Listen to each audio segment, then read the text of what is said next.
दोस्तों नमस्कार। आपके अपने YouTube चैनल बातें साहित्यिकी पर आप सभी का एक बार पुनः हार्दिक स्वागत। मित्रों, आज से हम प्रारंभ करेंगे डॉक्टर शंकर शेष का नाटक एक और द्रोणाचार्य। मित्रों, नाटक पर आगे बढ़ने से पूर्व आइए डॉक्टर शंकर शेष के व्यक्तित्व और कृतित्व की ओर एक नजर डाल लेते हैं।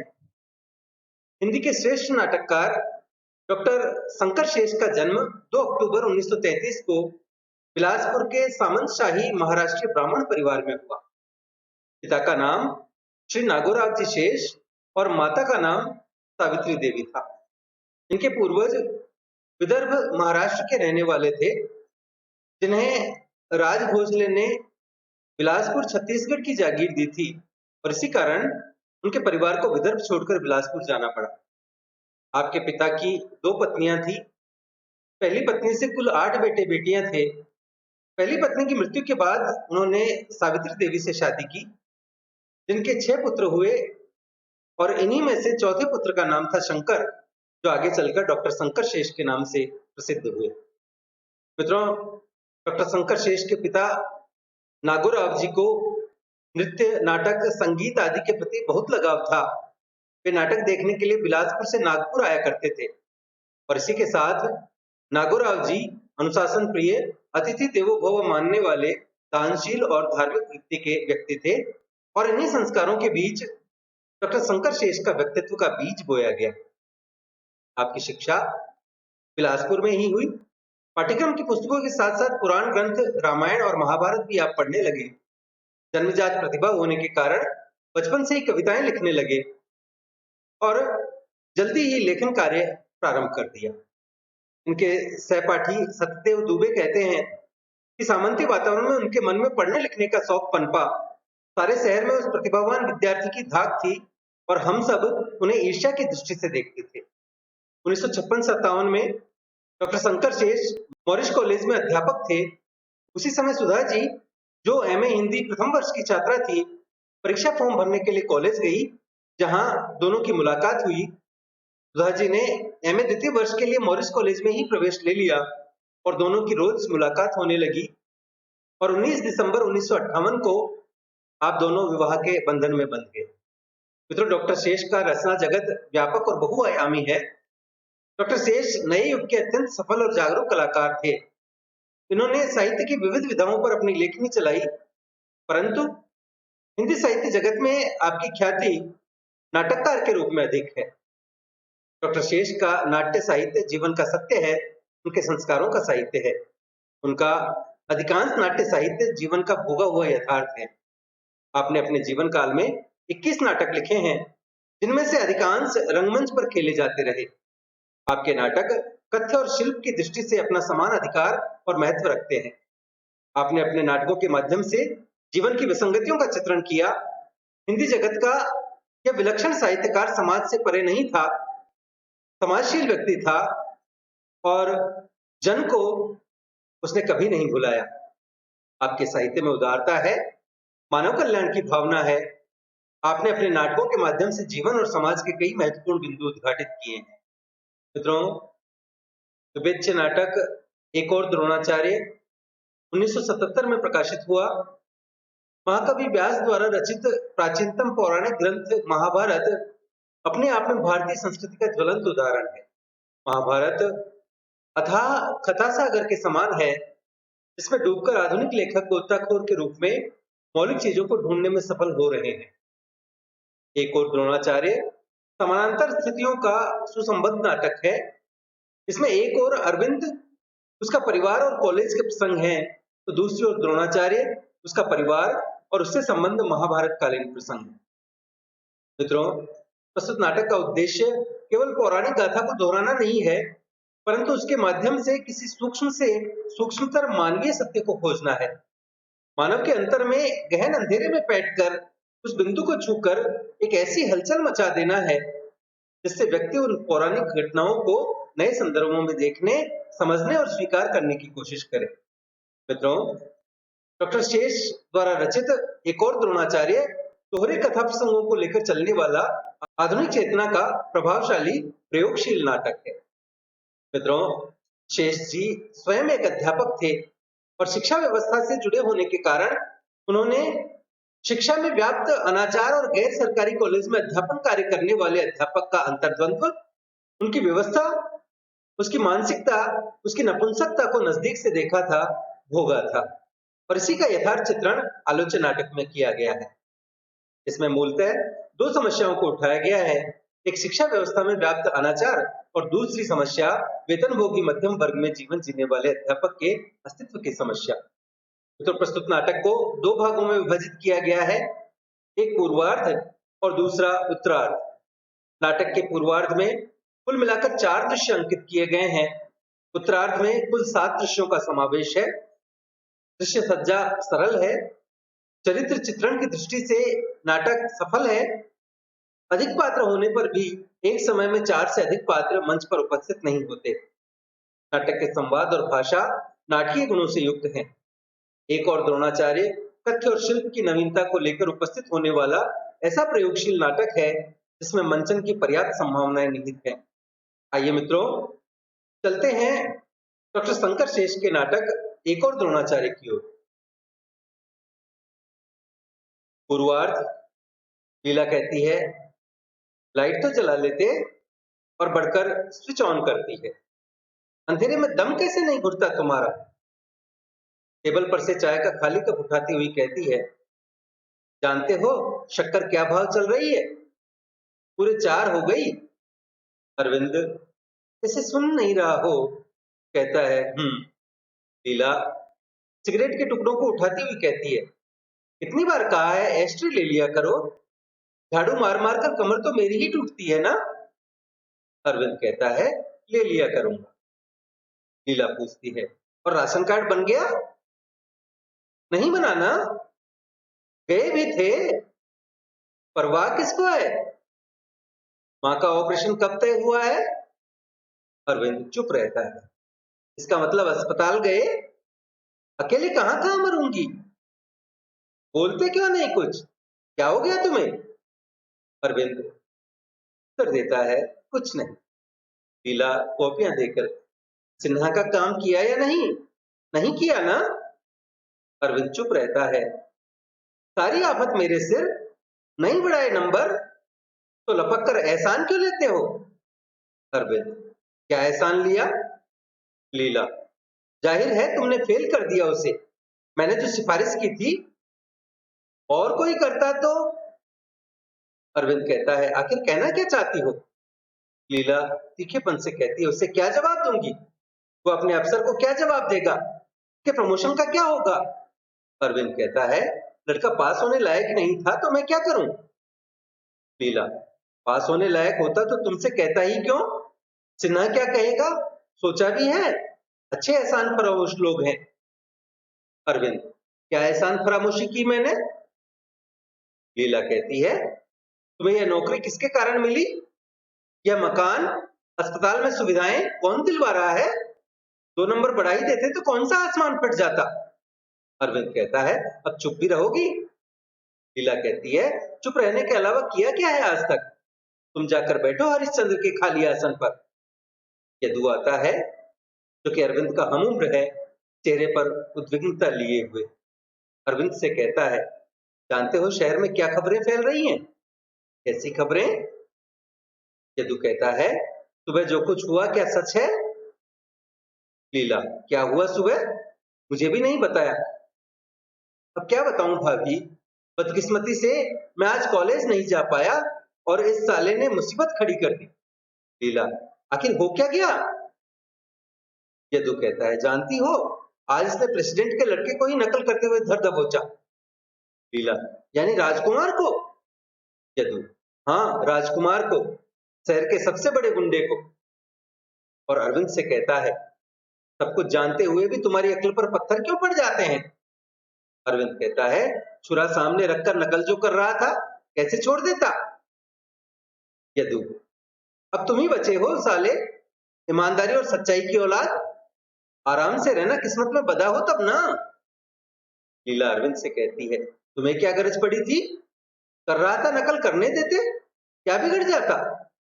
अरविंद कहता है, देखकर तो मक्खी नहीं निकल सकता। लीला, तो फिर क्या झगड़ा होगा? यदु, और नहीं तो क्या, इस बार तो अच्छी खासी मारकाट होगी। लीला, और उसकी जिम्मेदारी थोपी जाएगी इनके सिर पर। और अरविंद से कहती है, इतना समझाने के बाद भी तुम मानती क्यों नहीं? इस प्रकार बहादुरी दिखाने की क्या तुम्हारी उम्र रह गई है? यदु, अब क्यों समझा रही हो? सारी जिंदगी तो इसके नखरे उठाती रही, इसकी आदर्शवादी बेवकूफियों की पूजा करती रही, अब क्यों भड़क रही हो? लीला कहती है, मेरी सुनता ही कौन था? यदु, नहीं सुनता था तो विरोध करती, पर बड़प्पन हाँकने की आदत कहाँ जाएगी? अरविंद कहता है, कुछ मेरी भी सुनोगे? यदु कहता है, कान पक गए तुम्हारी बातें सुनते सुनते। कहा तो सोचता था कि साल 2 साल में तुम प्रिंसिपल बनोगे और मैं वाइस प्रिंसिपल, और कहा तुमने यह हंगामा खड़ा कर दिया। पहले अपनी चमड़ी बचाओ और तब लगाओ हाथ दूसरों को। अरविंद कहता है, मेरी जगह तुम होते तो क्या करते? यदु, मैं तो और कागज ला कर देता, कहता करो बेटा नकल, इत्मीनान से करो, अपने बाप का क्या जाता है? अरविंद कहता है, क्या तुम इस तरह सोचते हो? यदु, मैं सोचता ही नहीं, सोचने से फायदा? लेकिन तुम हो ना मिडिल क्लास के आदमी, हर छोटे सवाल को ग्लोरीफाई करोगे, हाहाकार मचाओगे, तुम्हें पूछता कौन है? अरविंद कहता है, दूसरों के लिए यह सवाल छोटा हो सकता है यदु, पर हमारे लिए तो यह जीवन मरण का सवाल है, प्रोफेशनल एथिक्स का सवाल है। यदु कहता है, लेक्चर मत दो, जब से तुमने विमलेंदु का द्रोणाचार्य नाटक क्या खेला है, तुम्हारा दिमाग फिर गया है। मिडिल क्लास का नपुंसक जोश छोड़ो, जाओ प्रेसिडेंट के हाथ पांव जोड़ो, केस को रफा दफा कराओ। अरविंद कहता है, यदु कहता है, और नहीं तो क्या, माँ कैंसर से अस्पताल में पड़ी है, विधवा बहन हर पहली तारीख को तुम्हारे मनी ऑर्डर का इंतजार करती है, लड़के को मेडिकल कॉलेज भेजना है, इनकी तरफ देखो, छोड़ो यह सिद्धांत उद्धांत की मूर्खता। लीला कहती है, इन्हें समझाना बेकार है यदु भाई, समझदारी से तो इनकी दुश्मनी है, दीवार से सिर मारते आधी उम्र कट गई। यदु अरविंद से कहता है, क्या तुमने प्रेसिडेंट के लड़के की रिपोर्ट कर दी? अरविंद, और क्या करता? यदु, लेकिन हमारे उस प्रिंसिपल ने तो दांत नहीं फोड़ दिए होंगे, कहता क्या है? अरविंद कहता है, रिपोर्ट दबाना चाहता है, मुझ पर रिपोर्ट वापस लेने के लिए दबाव डाल रहा है। लीला कहती है, तो वापस क्यों नहीं ले लेते? कह तो गलती से हो गया। रिपोर्ट वापस नहीं ली जाती, बात बहुत आगे बढ़ गई है। यदु कहता है, तो मरो, प्रेसिडेंट जब नौकरी से बाहर कर देगा तब अक्ल ठिकाने आएगी। अरविंद कहता है, ऐसे कैसे बाहर कर देगा? क्या दूसरे प्रोफेसर चुप बैठेंगे? यदु कहता है, किस दुनिया में रहते हो, जानते नहीं तुम्हारा हर सहयोगी तुम्हें गाली दे रहा है। अरविंद कहता है, क्यों? क्योंकि तुमने प्रेसिडेंट को नाराज कर दिया है, हर एक सोचता है कि बढ़ा हुआ डीए अब खटाई में पड़ गया। अरविंद कहता है, तो क्या कोई साथ नहीं देगा? यदु कहता है, विमलेंदु का साथ किसने दिया? सब बुजलों की तरह घर बैठे रहे, गुंडों ने बीच चौराहे पर उसकी जान ले ली, क्या हुआ? उसने भी एक बड़े आदमी के लड़के को नकल करते पकड़ा था। एक तो आदमी गवाही देने जाता, सब साले दुम दबाकर बैठ गए। अरविंद कहता है, विमलेंदु का नाम लेकर मुझे तुम डरा रहे हो, चाहे कोई साथ दे या न दे, मैं रिपोर्ट वापस नहीं लूंगा। यदु कहता है, तुम अकेले कुछ नहीं कर पाओगे, अभी भी वक्त है, मेरा कहना मानो, रिपोर्ट वापस ले लो। और वह जाने लगता है। अरविंद कहता है, कहाँ जा रहे हो? यदु कहता है, जरा पता लगाऊं, आखिर लड़के कुछ तो योजना बना ही रहे होंगे, उनके इरादों की जानकारी होनी चाहिए। मेरी बात पर फिर सोचो, कोई साथ देने वाला नहीं है, किसी का भरोसा मत करो। यदु जाता है, कुछ क्षणों का बेचैन विराम छा जाता है। लीला भड़क कर कहती है, जानते हो किस तरह घसीट रही हूं तुम्हारी गृहस्थी की गाड़ी, एक एक पैसे की खींचतान मची हुई है, और तुमने ये नई मुसीबत खड़ी कर दी। अरविंद कहता है, मैं निपट लूंगा। लीला कहती है, आप निपट लोगे? नौकरी छोड़कर बैठ जाओगे? क्या तुम ही अकेले ने दुनिया को सुधारने का ठेका ले रखा है? अरविंद कहता है, मैंने कब दावा किया? लीला, सोचते क्यों नहीं, अब क्या भटकने की उम्र रह गई है? 20 साल हो गए शादी को, किसी बात का तो ठिकाना होता। भगवान के लिए कम से कम कुछ ऐसा तो मत करो कि लगी लगाई रोटी भी छिन जाए। अरविंद कहता है, अब किस किस से डरूं लीला? कॉलेज को दुकान की तरह चलाने वाले उस प्रेसिडेंट से, अंगूठा छाप कमेटी मेंबरों से, चुगली खाने वाले अपने सहयोगियों से, उस लिजलिजे बेहुदे प्रिंसिपल से, विद्यार्थियों से, क्या पूरी उम्र डरते ही रहना होगा? लीला कहती है, इन लड़कों का क्या भरोसा, किसका साथ दिया इन लोगों ने? कहीं विमलेंदु की तरह तुम्हें भी? मैं कहती हूँ, क्यों पड़ते हो पचड़े में? अरविंद कहता है, खैर देखा जाएगा, और सिगरेट का पैकेट खोलकर देखता है। सिगरेट ले आऊं? लीला कहती है, इस समय बाहर मत जाओ। अरविंद कहता है, डरती हो? इतना डरूंगा तो काम कैसे चलेगा? अरविंद जाता है। लीला परेशान है। वह बिखरी कॉपियां ठीक करने लगती है, पेजपोस्ट वगैरह ठीक करती है। प्रिंसिपल का प्रवेश होता है। उम्र करीब 60 पर अधिक लगती है। दिखना है, आंख से काना है। लीला आश्चर्य से पूछती है, आप? प्रिंसिपल कहता है, क्या करूं, आना ही पड़ेगा, मुसीबत जो खड़ी हो गई है, सहेंगे नहीं तो कहां जाएंगे, बुरे दिन जो आ गए। लीला कहती है, आपने इन्हें देखा नहीं, अभी तो गए हैं। प्रिंसिपल कहता है, देखा क्यों नहीं, लेकिन फायदा? लीला कहती है, आपने रोका नहीं। प्रिंसिपल कहता है, उसे कोई रोक सका है? क्या दिन आ गए। लीला कहती है, तो क्या आप उनसे बात करना नहीं चाहते? कोई सुने तो करूं बात, कोई फायदा हो तो बोलूं। चलता है, सहेंगे नहीं तो जाएंगे कहां। लीला कहती है, तो फिर आप? प्रिंसिपल, तुमसे बात करने आया हूं, शायद तुम्हें समझा सको, समझाना तो है ही। लीला कहती है, मैं क्या समझा सकती हूँ? प्रिंसिपल पूछता है, तो कौन समझा सकता है? देखो ना, सब कुछ ठीक चल रहा था, प्रेसिडेंट साहब खुश थे, सबको तनख्वाह मिल रही थी, डीए भी देने की सोच रहे थे, पर अरविंद ने नाहक मुसीबत खड़ी कर दी। इन्हें ही कहते हैं बुरे दिन। क्या समझी? लीला कहती है, मेरा भी कहना कहाँ मानते हैं। प्रिंसिपल कहता है, तो तुम स्त्री किस बात की हो? अरे नकल वगैरह पकड़ना जूनियर लेक्चररों का काम है, सीनियर लोगों को क्या शोभा देता है? खैर, हो गई, गलती हो गई, अब सुधारनी भी तो होगी। लीला कहती है, मैं कहाँ मना करती हूँ, पर वे माने तब ना। प्रिंसिपल कहता है, अब तुम्हें क्या बताऊं, शहर में फसाद होने का डर है, लड़के मुझे जान से मारने की धमकी दे रहे हैं। लीला कहती है, आपको? प्रिंसिपल, हाँ मुझे, इस बूढ़े को, पर क्या करें, सहना होगा, नौकरी करनी है तो लात भी खानी पड़ेगी। लीला कहती है, लेकिन राजकुमार ने नकल की। प्रिंसिपल कहता है, अब मुझसे पूछकर तो की नहीं, थोड़ी सी कर ही ली तो किसका क्या बिगड़ गया, जिसका पाप उसके साथ, अपने बाप का क्या जाता है। लीला कहती है, फिर भी। प्रिंसिपल, अब तुम समझती नहीं, नकल बंद हो चाहे ना हो, कॉलेज जरूर बंद हो जाएगा, नौकरी जरूर जाएगी, बुरे दिन किन्हें कहते हैं। लीला कहती है, क्या बात इस हद तक जा सकती है? प्रिंसिपल, इस हद तक नहीं, इससे भी आगे जा सकती है। प्रेसिडेंट साहब आखिर मालिक हैं, अन्नदाता हैं, उनका कॉलेज, उनकी मर्जी, इसीलिए तो कहता हूं, नौकरी है तो कान बंद कर लो, आंखें मूंद लो, मुंह खुला रखो, बोलने के लिए नहीं, रोटी खाने के लिए। लीला कहती है, आपको पूरा विश्वास है कि प्रेसिडेंट कॉलेज बंद कर देगा? प्रिंसिपल कहता है, और नहीं तो क्या, जरा सोचो तो, सब बाल बच्चे वाले हैं, कहां जाएंगे, हर एक तो महान नहीं बन सकता। लीला चिंतित स्वर में कहती है, लेकिन ये तो हमेशा सिद्धांत और न्याय की बात करते हैं। प्रिंसिपल कहता है, अब न्याय का सवाल रहा कहां, अब सवाल है 40 परिवारों की रोटी का। क्या समझी, रोटी का, बुरे दिन जो आ गए हैं। लीला कहती है, क्या लोग विरोध नहीं करेंगे?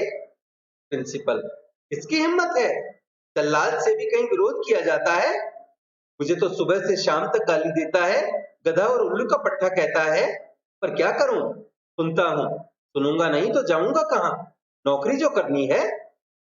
लीला कहती है, आपकी बात मेरी समझ में पूरी तरह आती है प्रिंसिपल साहब, पर जिसे समझना चाहिए वह कहां तैयार होता है। प्रिंसिपल कहता है, वैसे भी कौन तैयार होता है, अब तुम ही बताओ, क्या मैं खुशी से नालायक कहलाता हूं, पर कहलाता हूं। नालायक कहलाने के बाद भी खुशी जाहिर करता हूँ। नौकरी जो करनी है, अब मेरी बात छोड़ो, अपनी सोचो। नौकरी छूटेगी तो परेशान कौन होगा? तुम ही ना। भोगेगा कौन? तुम। घर कौन चलाता है? क्या बुढ़ापे को नरक बनाना है? खैर, इसकी भी कोई बात नहीं, लेकिन जान है तो जहान है, जान तो बचानी होगी। छी, क्या दिन आ गए हैं, मास्टर की जान भी खतरे में है। लीला कहती है, तो क्या विमलेंदु की तरह? प्रिंसिपल, कुछ भी हो सकता है, मारा गया ना बेचारा, अब क्या हालत है? उसकी बेवा की तरफ देखा नहीं जाता। सोचो तो, घर अंधेरा रखकर मंदिर में दिया जलाने से कोई फायदा होगा? लीला, मैं इन्हें समझाऊंगी, हर तरह से समझाऊंगी। प्रिंसिपल, हाँ, यह हुई दुनिया की बात, केवल औरत ही मर्द को समझा सकती है। कहो उससे नौकरी करना सीखे। अब अपनी तारीफ अपने मुंह से क्या करूं? 30 साल नौकरी की, पूरे 30 साल। क्योंकि नाके के मोहर से बढ़ता बढ़ता प्रिंसिपल हो गया। लड़ता तो क्या बनता? लड़ो मत, झुको, सोचो मत, मानो। समझी? तो समझाना, मैं चलता हूं। प्रिंसिपल जाता है। लीला झटपट खड़ी रहती है, फिर कॉपियां बटोरने लगती है। तभी अरविंद आता है। अरविंद कहता है, ये प्रिंसिपल का बच्चा क्यों आया था? लीला कटुता से कहती है, झक मारने। अरविंद, क्या सीधे मुंह बात नहीं निकलेगी? लीला कहती है, सुनता कौन है? अरविंद पूछता है, क्या कह रहा था? लीला, समझा रहा था। अरविंद कहता है, तुम्हें? लीला कहती है, और नहीं तो क्या तुम्हें? अरविंद, क्या सलाह दे रहा था? लीला, समझदारी की बात कर रहा था। लेकिन तुम्हें समझदारी से ही तो दुश्मनी है। अरविंद कहता है, बताओगी भी? लीला, रिपोर्ट वापस लेने की बात कह रहा था। जाओ, रिपोर्ट वापस ले लो। अरविंद कहता है, लीला, हाँ, वापस ले लो, इसमें ही सबका भला है। तो तुम भी चाहती हो कि मैं बेईमानी करूं? लीला कहती है, समझदारी से काम लो। 20 बरस हो गए शादी हुए, पहले कभी कहीं कोई ऐसी बात की जो तुम्हारे मन के खिलाफ थी? पर आज मेरा कहना मान लो। अरविंद कहता है, लीला, मुझ पर दबाव मत डालो। लीला उत्तेजित होकर कहती है, कभी सोचा इस घर में अकेले कौन जिया है? तुम, केवल तुम। हम लोगों को कभी अपने अस्तित्व की जानकारी ही नहीं हुई। तुम तय करते रहे कि हम लोग कैसे जिएं, और हम लोग उसी तरह जीते रहे। लेकिन अब यह नहीं होगा। और इसी बीच द्वार पर चंदू दिखाई देता है। उम्र करीब 20, कॉलेज छात्रों सी वेशभूषा। लीला एक क्षण रुकती है, फिर भीतर जाती है। अरविंद आश्चर्य से कहता है, तुम? चंदू, क्या करूं सर, आना ही पड़ा। अरविंद, अब और कौन सा पराक्रम किया है? चंदू, पराक्रम मैं क्या करूंगा? पराक्रम तो मेरे प्रोफेसर्स कर रहे हैं। अरविंद, बदतमीजी करते हुए शर्म नहीं आती? चंदू, पहले आती थी, अब सवाल ही कहां उठता है। अब किसी पर विश्वास ही नहीं रहा। अरविंद, झूठ बोलते हो, नकल करते हुए शर्म नहीं आई? तुम्हारी जगह दूसरा कोई होता तो डूब मरता। चंदू, मैं जानता था कि आप भी यही बात कहेंगे। दूसरी कोई बात कही भी जा सकती है? चंदू, मैं सोचता था कि कम से कम आप सच्चाई का पता लगाने की कोशिश करेंगे। अरविंद कहता है, मैं कुछ नहीं सुनना चाहता। I dislike you, get out. Chandu, क्या आप मेरी बात नहीं सुनेंगे? अरविंद, क्यों सुनूं? चंदू, आप नहीं सुनेंगे तो कौन सुनेगा? सुनने के बाद आपको लगे कि मैं झूठ बोल रहा हूं, तो निकालिए चप्पल, मारिए 10। अरविंद क्षण भर सोचने के बाद कहता है, बैठो, सुन रहा हूं। चंदू कहता है, मैंने नकल नहीं की है सर। अरविंद, नहीं, तुमने नकल की है। चंदू, नो सर, मैंने नकल नहीं की है। Arvind, you are a liar. Professor Mishra क्या झूठ बोलेंगे? चंदू, मैंने नकल नहीं की सर। अरविंद, कागज किसके हाथ में था? चंदू, मेरे। इसके बाद भी? चंदू बीच में ही टोकता हुआ कहता है, पर मैंने उस कागज का इस्तेमाल नहीं किया। अरविंद कहता है, this is no argument. Chandu, आप जानते हैं मेरे सामने कौन बैठा था? राजकुमार। अरविंद, इससे क्या होता है? चंदू, वह छुरा रखकर नकल कर रहा था। प्रोफेसर मिश्रा की ड्यूटी कमरे में थी। वह देखकर भी अनदेखा कर रहे थे। राजकुमार की सीट से दूर घूम रहे थे। अरविंद कहता है, लेकिन इससे यह कहां सिद्ध होता है कि तुम नकल नहीं कर रहे थे? चंदू कहता है, पहले पूरी बात तो सुन लीजिए सर। राजकुमार के पास से एक कागज उठकर मेरे पास आया। मैंने कागज उठा लिया। सोच ही रहा था कि प्रोफेसर मिश्रा को दे दूं, लेकिन उन्होंने तेजी से आकर मेरा हाथ पकड़ लिया। अरविंद कहता है, तो तुमने विरोध क्यों नहीं किया? चंदू कहता है, मैं बहुत चीखा चिल्लाया सर, पर प्रोफेसर मिश्रा नहीं माने। अरविंद कहता है, जरूर तुमने कोई बदतमीजी की होगी। चंदू, कभी की है मैंने? वह धकेलते हुए मुझे प्रिंसिपल के कमरे में ले गए।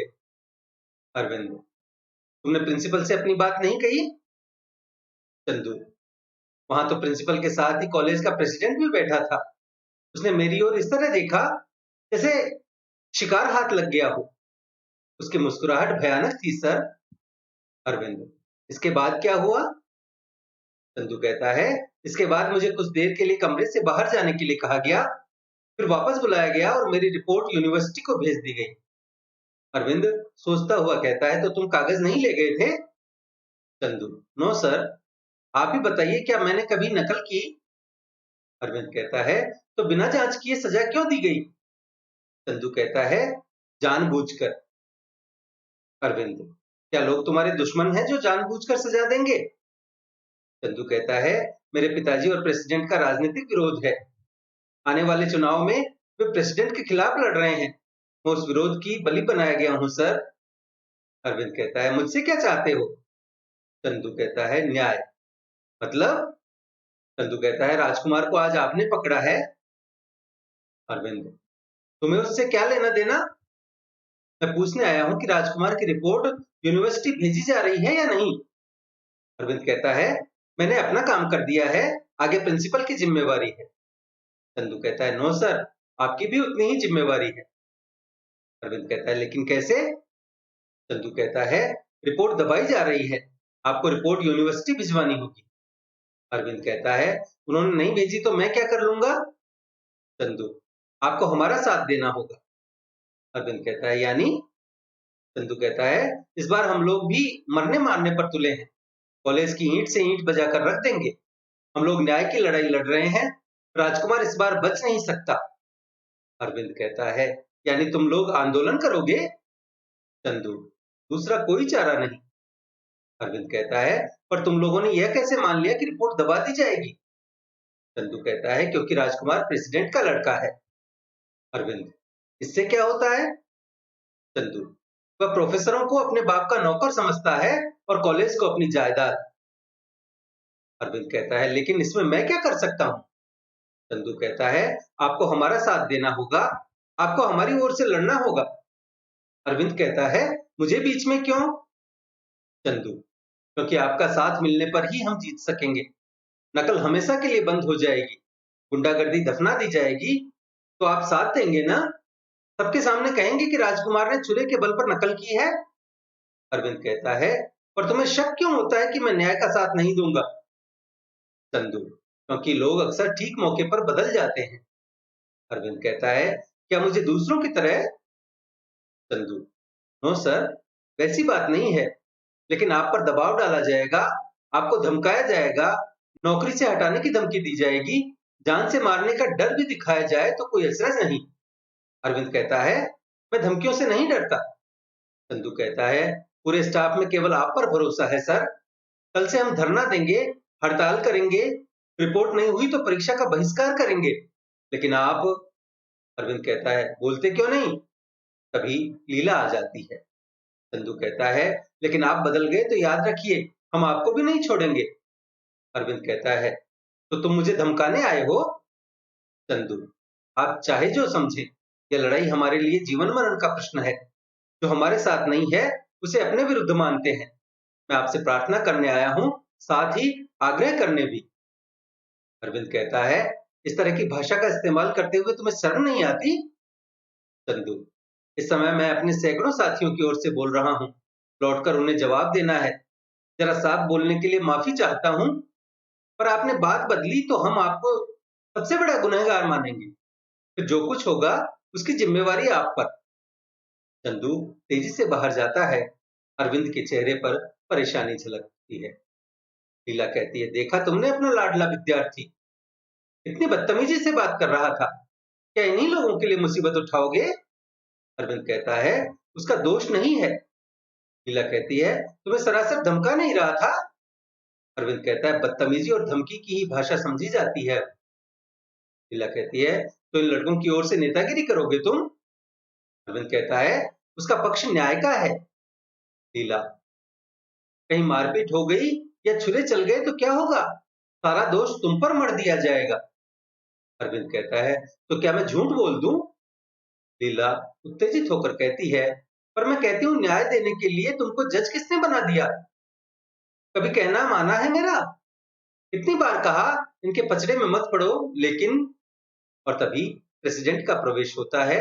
50 के आसपास, रोबदाब वाला व्यक्तित्व, मुंह में सिगार, आवाज में इस्पाती खनक। लीला भीतर चली जाती है।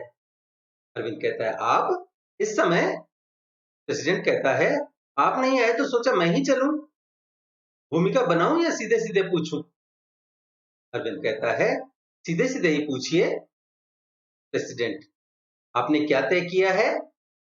अरविंद, मैं रिपोर्ट वापस नहीं लूंगा। प्रेसिडेंट, शाबाश, मैं आपकी इसी ईमानदारी का कायल हूं। आपका क्या ख्याल है, अपराधी को सजा मिलनी चाहिए या नहीं? अरविंद, इसी बात के लिए तो विरोध है प्रेसिडेंट साहब। प्रेसिडेंट, मैं भी यही चाहता हूं। अरविंद, लेकिन प्रिंसिपल साहब तो कह रहे थे कि। प्रेसिडेंट, उसे मारिए गोली। अब क्या कहूं, निहायत बेवकूफ किस्म का आदमी है। न पर्सनैलिटी है न ग्रेस। हमेशा हैं करता रहता है।